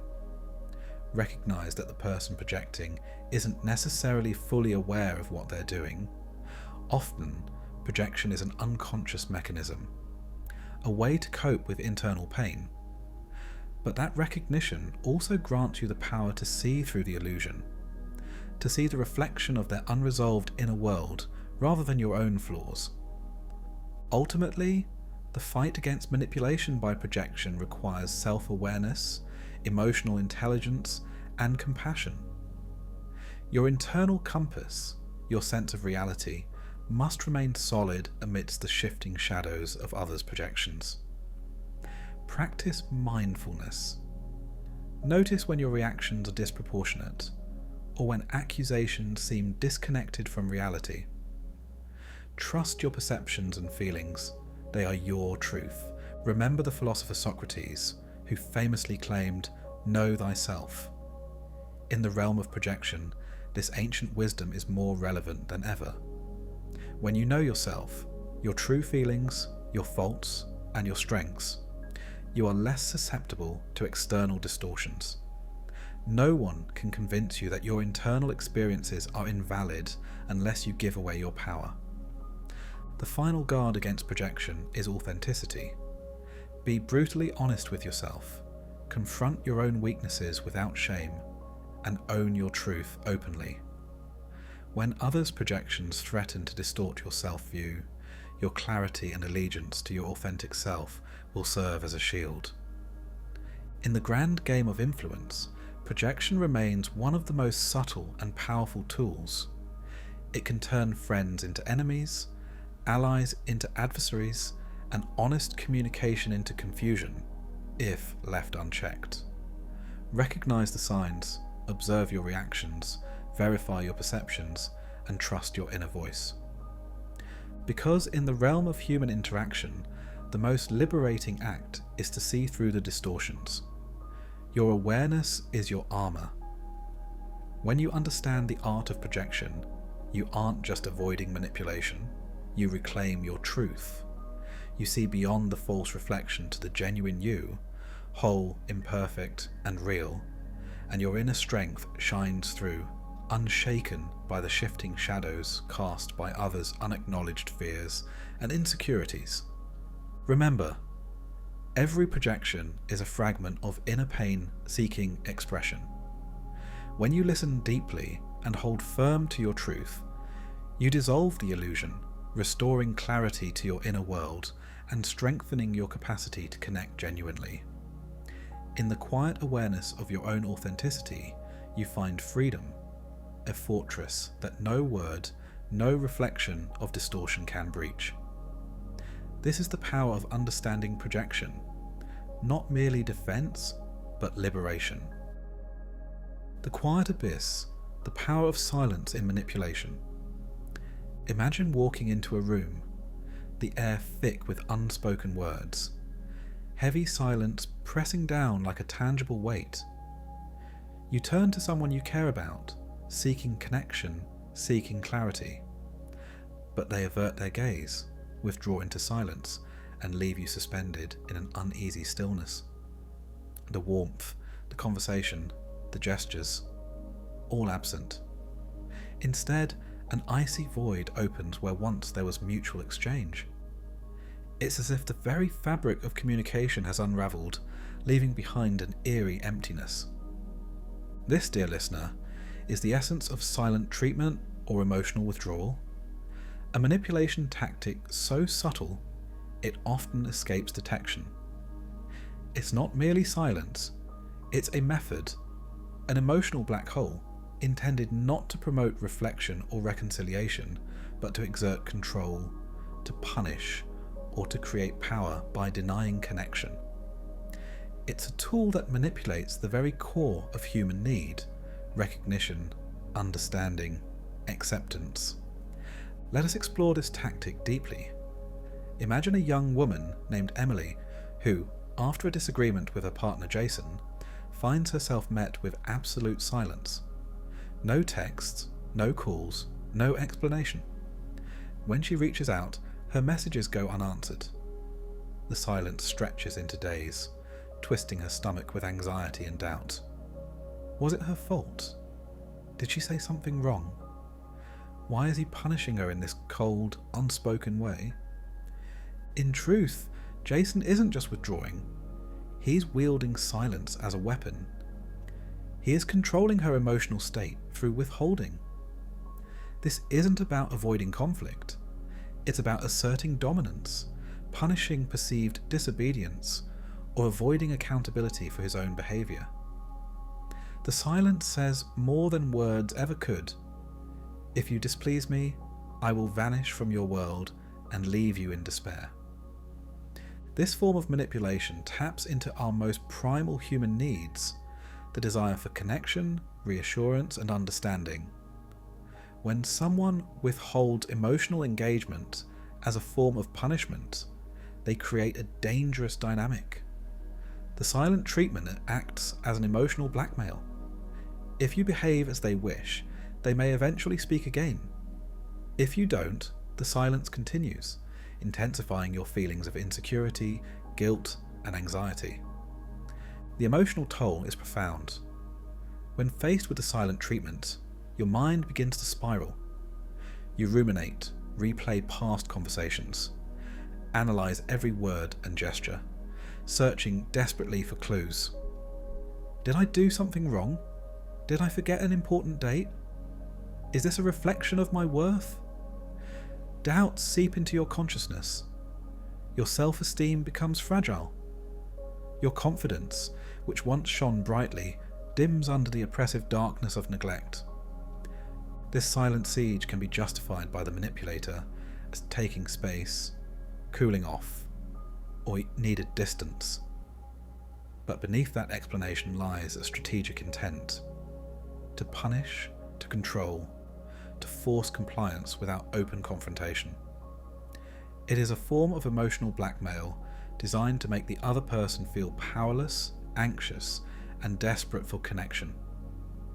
Think of a scenario: a middle-aged man named Michael, who after a minor argument withdraws emotionally from his wife Karen. For days, he responds only with monosyllabic replies, avoids intimacy, and refuses to discuss their issues. Karen, feeling abandoned and confused, tries to reach him, but his silence grows colder. Her love and patience are tested, and her sense of self begins to fracture as she questions her worth and her ability to mend the rift. She starts to wonder, was it something I said? Did I do something wrong? Her mind spirals deeper because silence in such a relationship is more than just the absence of words. It's a form of silent aggression. In truth, Michael's silence is wielded as a weapon. His withdrawal communicates disapproval, punishes perceived misbehaviour, and asserts control over the emotional realm. It's a power move that sidesteps direct communication, avoiding confrontation while asserting dominance. The silent treatment is an emotional blindfold, blinding the victim to understanding and solutions, trapping them in an endless limbo of doubt and longing. Why do people resort to silent withdrawal? At its root, it's about control and avoidance. The person withdrawing may fear confrontation, dislike vulnerability, or feel overwhelmed by emotion. They might also want to punish or manipulate their partner into submission, making the other person feel small, unworthy, or desperate for reconciliation. It's a strategic shutdown, an emotional pause button, to gain leverage over the relationship's dynamics. But this tactic is profoundly damaging. It isolates the victim, creates a sense of abandonment, and strains the human need for emotional safety. The human spirit craves connection. Silence that is imposed deliberately seeks to crush that spirit and turn love into a battlefield of apathy and silence. Recognizing the silent treatment as manipulation involves keen awareness of the subtle signs. When someone suddenly withdraws without explanation, especially after a disagreement, or when they feel threatened or vulnerable, pause and observe. Is this an honest desire for space, or is it a strategic move to punish or control? If silence extends indefinitely, or is used selectively, it's likely an emotional weapon rather than a genuine need for reflection. Another indicator is how the person responds after the silence. Do they come back with genuine understanding and open dialogue, or do they use silence repeatedly to exert pressure? Do they say they need space, but then refuse to engage at all? This pattern is a red flag, and it signals that the silence is being weaponized. Protection starts with awareness. When faced with silence that feels oppressive, it's vital to resist internalizing guilt or shame. Remember, silence is a form of emotional blackmail when it's used as leverage rather than a healthy pause. Question your perceptions. Are you being punished? Is this silence meant to make you feel bad? Alternatively, it might be a reflection of their own discomfort, but even then, responsible communication is key. Set boundaries You can kindly say, "I'm here when you're ready to talk," or "I need honest communication to understand what's happening." Don't let their silence take control of your emotional well-being. Recognize that you have the right to seek clarity, to express your needs, and to demand respect through open dialogue. It's vital not to accept blame for their silence. Don't fall into the trap of believing you're at fault simply because someone refuses to speak. Inner strength and self-compassion serve as anchors. Remind yourself that you deserve to be heard, understood, and valued. Your worth isn't defined by their willingness or unwillingness to communicate. In some cases, the person withdrawing isn't intentionally manipulative.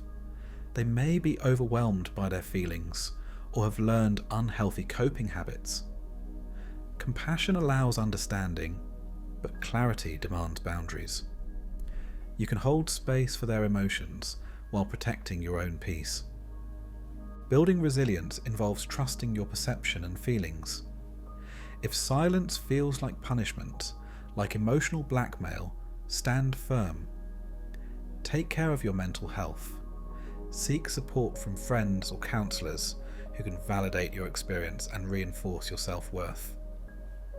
The most profound gift you can offer is honesty, both with yourself and others. If someone chooses silence over communication, it's their decision, but it doesn't diminish your right to be respected. True relationships are built on trust and openness, not on manipulation through threat or neglect. Remember that silence, when used intentionally, is a form of psychic warfare. It's not a pause or a moment of reflection. It's a weapon wielded to disarm, punish, and control. Recognizing this allows you to respond with calm strength, to step back from the emotional black hole, and to affirm your dignity and worth. It's part of the human condition to experience moments of silence and reflection. But when silence becomes a tool of manipulation, an effort to dominate emotionally, it's vital to see through the illusion. Your inner voice, your awareness of your feelings, and your boundaries are your most powerful defenses. In the quiet darkness of the silent treatment lies an opportunity, a moment to reconnect with your own truth, to realize that your worth isn't defined by someone else's refusal to speak. When you see through the illusion of silence as a weapon, you reclaim your peace, your clarity, and your power to forge authentic connections built on honesty and mutual respect. Remember, silence can be a powerful connector when rooted in mutual understanding. It can also be a weapon when wielded to punish, control, or manipulate. Your task is to discern the intention behind the quiet and to respond with strength, compassion, and clarity. Because your voice, your truth, is your greatest sanctuary. And in that unwavering space, genuine relationships thrive, free from the shadows of emotional blackmail. Right. The prerequisite of love, unraveling conditioned approval in human connections. Imagine a delicate flower in a vast, silent garden. This flower, beautiful, vibrant, yet fragile, stands amid other blooms, each with its own unique hue and scent. But this flower's survival depends not just on the sunlight or water, but on the approval of the gardener, the one who waters and tends it. This gardener, loving perhaps, but also demanding, sets unspoken rules. If you bloom in certain colours, if you sway a certain way, the gardener whispers, then I will nurture you. Otherwise you might wither in neglect or punishment. This gentle yet persistent loss of unconditional acceptance is the essence of conditional approval, a manipulation tactic that subtly weaves into human relationships, shaping behaviour, thought, and even self-worth.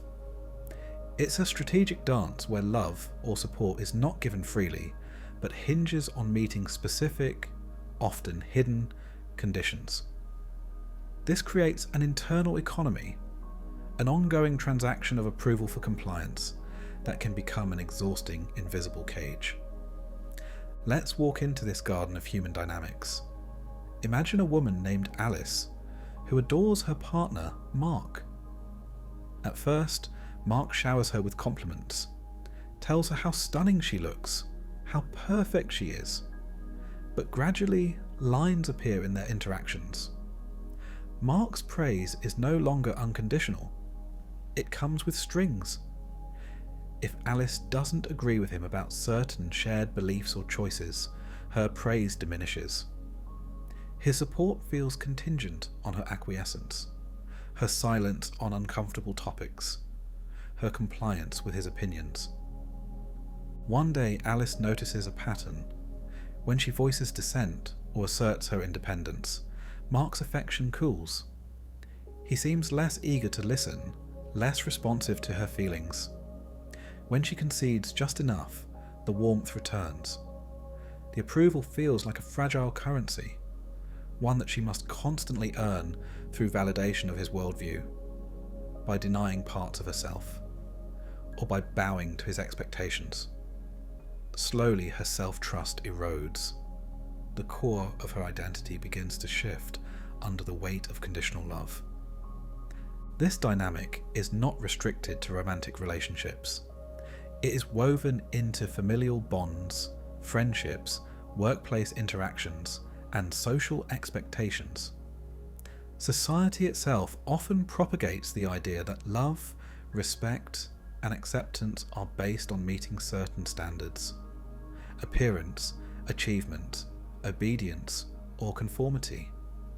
Think about how children learn that they are lovable only when they excel academically, or how adults may feel appreciated only when they succeed professionally or maintain a certain image.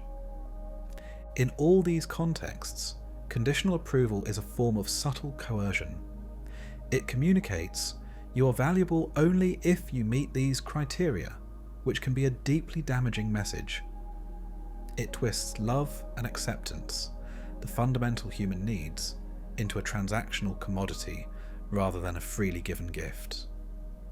The result is internalized pressure, anxiety, and a persistent craving for external validation. Let's delve deeper with a story. A man named Samuel has a demanding boss, Mrs. Carter, who fosters a toxic dynamic of conditional approval.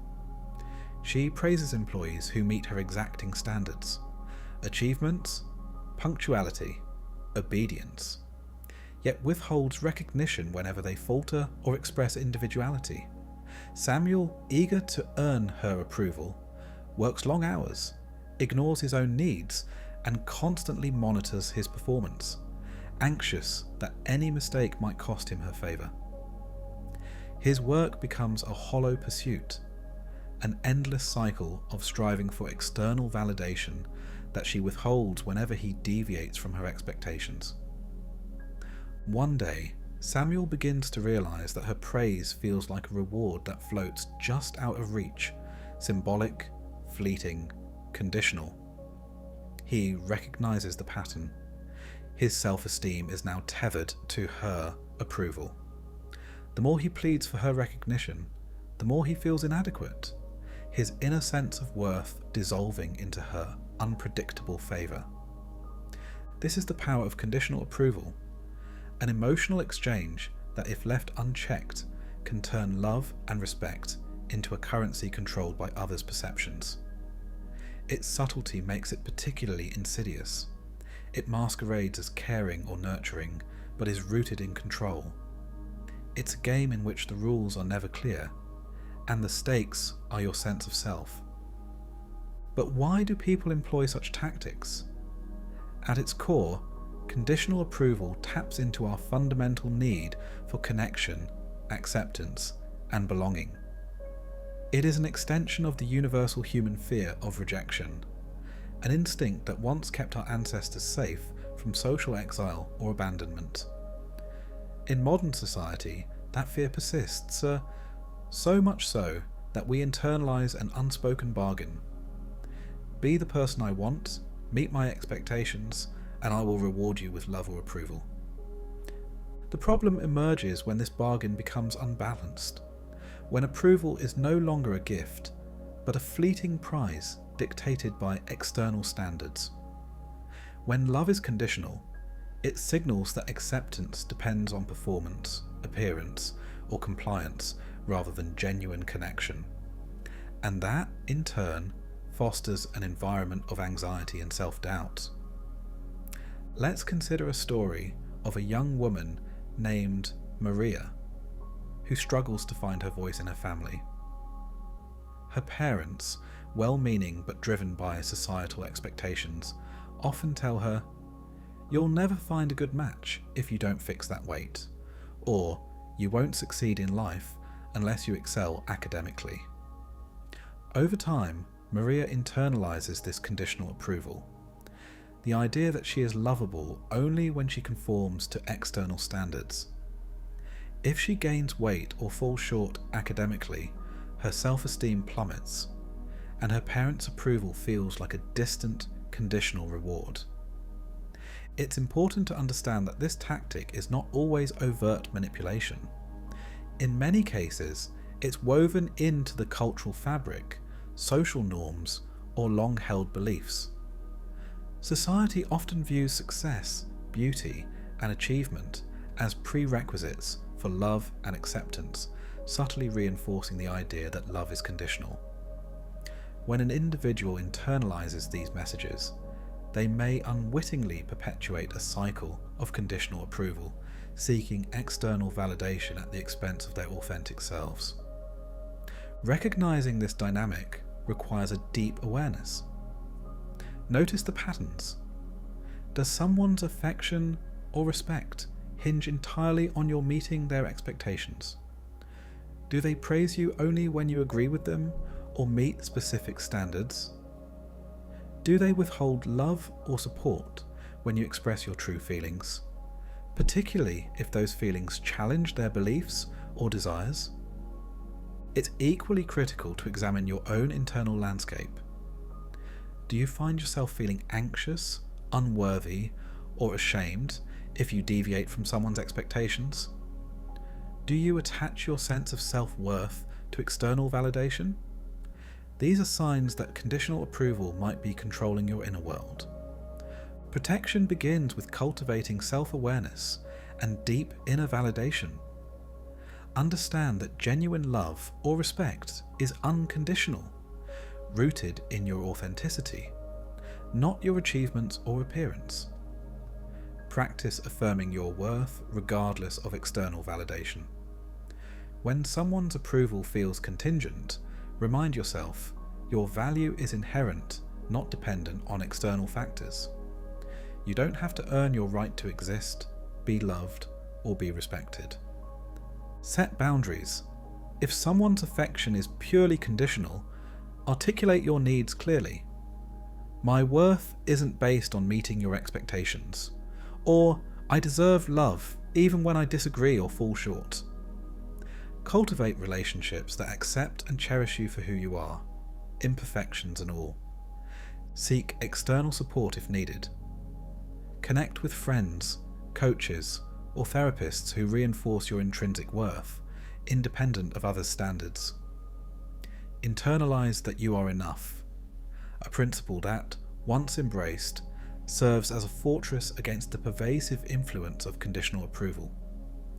Most importantly, challenge societal narratives that equate worth with achievement or appearance. Question the messages that suggest your value is conditional. Cultivate compassion for yourself.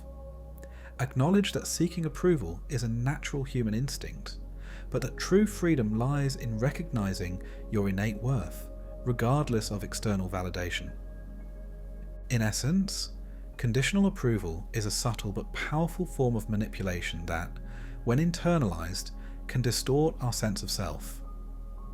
It makes love, respect, and acceptance conditional upon meeting specific standards often set by others or society. This creates a cycle of striving, disappointment, and self-doubt that can be profoundly damaging. but the liberation lies in awareness and choices. You can choose to see your worth as inherent, unconditionally valid, and unshakable. When you embrace your authentic self, flaws, strengths, fears, and joys, you free yourself from the chains of conditional approval. You recognize that genuine relationships thrive on authenticity, vulnerability, and acceptance, not on performance or compliance. Remember this: true love and respect are unconditioned gifts, offered freely, nurtured naturally, and rooted in mutual acceptance. When you stand firm in your own worth, you send a powerful message, one that calls forth those who cherish you for who you are, not for what you do or how well you perform. That is authentic connection. That is the path toward genuine intimacy, built not on conditional approval, but on unconditional love. In closing, reflect on the subtle power of conditional approval, how it shapes perceptions, influences behaviour, and affects self-worth. Recognize it when you see it, challenge it when it manifests in your relationships, and always remember your innate value. Because the most profound truth is this: your worth is not dictated by the approval of others. Your worth is a seed within you, waiting to be realized, nurtured by your own compassionate recognition of your truth. When you claim that no manipulation, conditional or otherwise, can diminish your light. The Game of Shadows. Understanding triangulation in human relationships. Imagine a grand stage where actors perform, each with a role designed to sway your perceptions and influence your choices. Sometimes the game appears innocent: friendly conversations, shared opinions, or collective opinions. But lurking behind the scenes is a silent puppeteer, an orchestrator who weaves webs of triangulation, turning relationships into a chessboard of rivalry, insecurity, and manipulation. Triangulation, in essence, is about involving a third party, whoever that may be, to create a sense of competition, jealousy, or insecurity in the targeted person. It's a tactic of camouflage, a subtle dance that shifts the focus away from direct, honest communication. Instead of addressing issues straightforwardly, the manipulator uses third parties, whether real, imagined, or distorted, to sow discord, foster insecurity, or reinforce their narrative. Let's step into this shadowy world. Picture a woman named Lisa, who's in a relationship with Tom. At first, things seem sweet. Flirty texts, shared jokes, mutual affection. But gradually, Lisa notices that Tom often mentions friends' opinions, their successes, or even rivalries. "Did you hear what Janet said about your cooking?" Tom teases in a way that's both innocent and pointed. "Everyone at work thinks you're too slow." Or, "My friend David is so confident. Why can't you be more like him?" Every mention of others is not accidental. It's part of a game. An unspoken challenge designed to make Lisa feel inadequate. Tom's comments string together like a web, each one sowing doubts about Lisa's qualities, her value, her place in his world. She begins to compare herself constantly, feeling like she's falling short. Not just in Tom's eyes, but in her own perception. She's caught in a web spun with threads of jealousy, insecurity, and comparison. This is triangulation, a technique where the manipulator pits others against the targeted individual, often subtly, often unconsciously. It's about creating a sense of competition or rivalry, which serves their need for control and dominance. It's a chess game. By involving third parties, the manipulator sidesteps direct confrontation, making it easier to dictate perceptions without open conflict. But where does this pattern come from? Why do people employ triangulation? It is rooted deeply in human psychology and social dynamics. The desire for validation, recognition, and superiority are primal needs. When someone feels insecure, threatened, or powerless, they may use triangulation to elevate themselves at the expense of others. In truth, they seek control over perceptions, emotions, or loyalties by creating a competitive environment where others feel inferior or unworthy. Let's explore a story. Imagine a teenage girl named Emily who in her family notices her older brother constantly comparing himself to their cousin Mark. "Did you hear Mark got into a top university? I could never achieve that," he says, demeaning himself and subtly deflecting praise. Or he might say, "Everyone thinks I'm a terrible student," to garner sympathy or to subtly undermine Emily's success. He involves third parties, family members, friends, or even self-created rivalries to make himself seem more confident or to manipulate family dynamics in his favour. In adult relationships, triangulation often takes the form of gossip, comparisons, or involving third parties as sounding boards. Think about a wife who, feeling insecure or jealous, subtly mentions her husband's ex-girlfriend, making him feel guilty or inadequate. Or a boss who subtly undermines an employee by copying other colleagues' criticisms, turning their opinions into a tribunal that reinforces her narrative. The emotional impact on the targeted person can be devastating. When someone is triangulated, they often feel caught between loyalty, shame, and insecurity. They question their worth, not just in the eyes of the manipulator, but in the eyes of the wider social or familial context. They start to doubt their own perceptions and become uncertain about what is true or false. The hidden power of triangulation is that it shifts the focus away from honest dialogue. Instead of directly addressing issues or conflicts, the manipulator creates a climate of comparison, jealousy, and rivalry, using others' opinions or perceived opinions to manipulate your self-esteem. It's a form of emotional warfare, a way to divide and conquer, to make you feel small, insecure, or unworthy. Why do manipulators so often employ triangulation? At its core, it's about control and avoidance. Involving third parties or speaking about others distracts from the real issue, their own behaviours, faults, or insecurities. It also gives the manipulator a weapon: gossip, comparisons, or mentions of others' successes, to keep you destabilised and obedient. When you're caught in this web, your focus is muddled.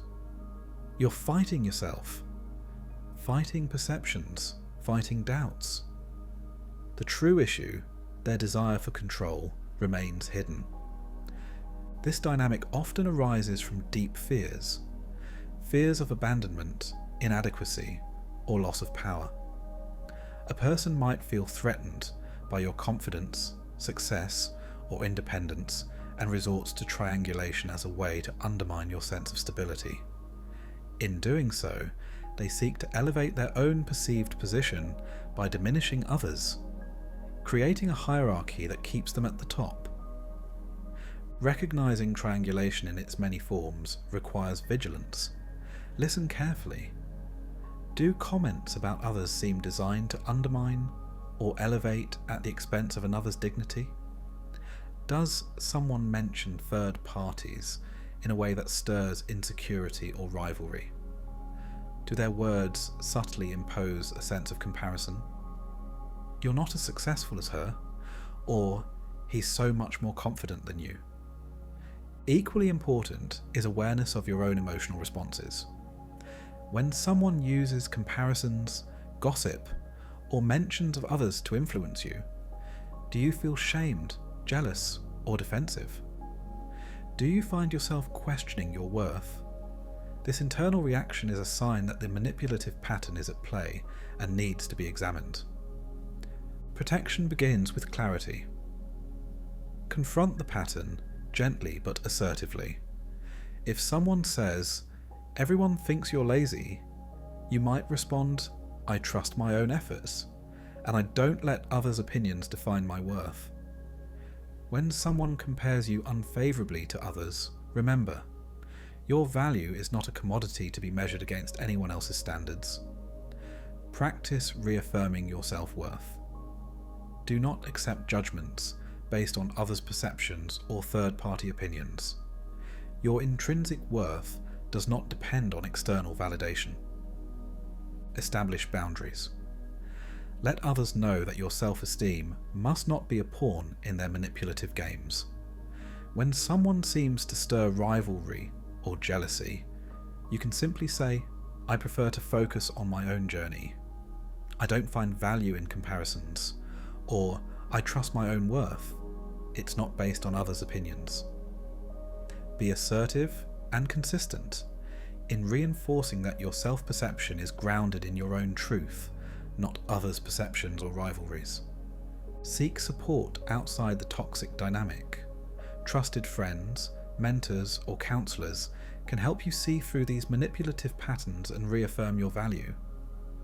Remember, your self-esteem should not be hostage to someone else's game of comparison. Most profoundly, cultivate self-awareness. When you notice yourself feeling insecure, jealous, or overly competitive, pause and examine the root causes. Are these feelings genuine or planted by triangulation?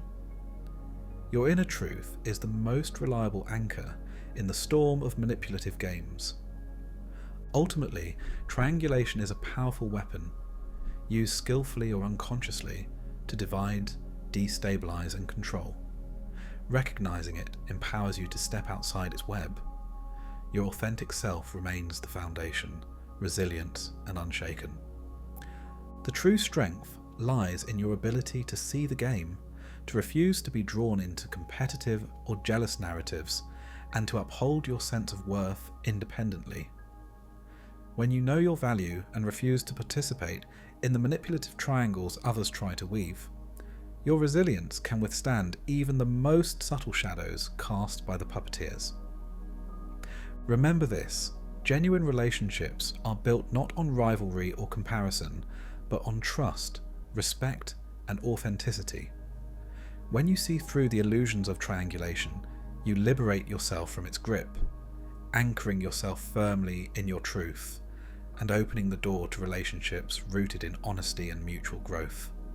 In the end, the game of shadows, triangulation, is a test of your awareness and integrity. Recognize its patterns, protect your mind and heart, and never lose sight of your innate worth. Because the most powerful act of resistance is to stand steady, grounded in your truth, unshaken by the manipulation of others, and committed to genuine, transparent connection.